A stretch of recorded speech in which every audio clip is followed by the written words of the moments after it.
যা ইতিহাস ও ধর্মের এক অমূল্য নিদর্শন হিসেবে ধরা হচ্ছে।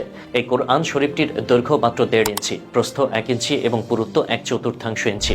এত ছোট হওয়ার কারণে খালি চোখে অক্ষর পড়া প্রায় অসম্ভব, পড়তে হয় আতশী কাচের সাহায্যে। এমন নিদর্শন সহজে দেখা যায় না, তাই এর গুরুত্ব ও মূল্য অপরিসীম জামিল আহমেদ খন্দকারের কাছে। জামিলের বয়স 75 এবং তিনি জানিয়েছেন তার পূর্বপুরুষরা ইয়েমেন থেকে ইসলাম প্রচারের উদ্দেশ্যে বাংলাদেশে এসেছিলেন।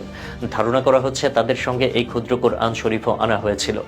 জামিল জানান তার বয়স যখন 21 তখন তার বাবা আব্দুল মতিন খন্দকার মারা যান। এরপর থেকে তিনি পবিত্র কোরআনটি যত্নের সঙ্গে সংরক্ষণ করে আসছেন। সেই সময় ইয়েমেন সহ মধ্য এশিয়ার বিভিন্ন অঞ্চল থেকে অনেক সাধক ও সম্ভ্রান্ত পরিবার এখানে এসে ইসলাম প্রচার শুরু করেন। নওয়াব বাড়ি, মুন্সি বাড়ি, আলা সাহেবের বাড়ি, দারোগা বাড়ি এবং মনসেফ বাড়ি সেই সময়ের প্রভাবশালী পরিবারের মধ্যে পড়ে। সাওয়ালপুর হাউজের বংশধর জামিল আহমেদ খন্দকারের পরিবার ইয়েমেন থেকে কুমিল্লায় এসেছে প্রায় 250 বছর আগে। ধারণা করা হয় তারাই এই ক্ষুদ্র কোরআন শরীফটি সঙ্গে নিয়ে এসেছিলেন। এত বছর ধরে সংরক্ষণে রাখায় জামিলের ভূয়সী প্রশংসা করা হয়। জানা যায় বাংলাদেশে এ ধরনের ক্ষুদ্র কোরআন শরীফ লেখা বা ছাপা হতো না। এগুলো সাধারণত ইসলামী বিশ্বের বিভিন্ন দেশ থেকে আনা হতো।